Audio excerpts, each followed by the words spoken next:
তো হঠাৎ করে বৃষ্টি স্টার্ট হয়ে গেছে।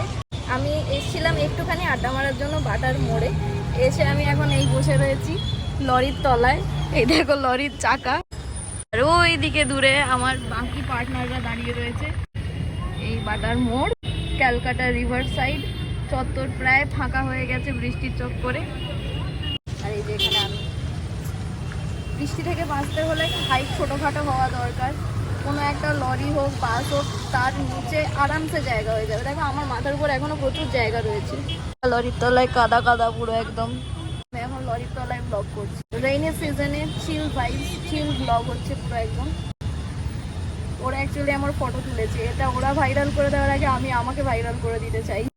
আরে বাবা রঞ্জন দা আবার সেখান থেকে ফটো তুলে, এই দেখো। আর আমি এখানে বসে বসে পোজ দিয়ে যাচ্ছি। যেতে যেতে কত কেউ হাসছে, কিন্তু আমি কি করব, আমার তো বৃষ্টি থেকে বাঁচা নিয়ে দরকার। এই বৃষ্টির মধ্যে আড্ডা মারাটা খুবই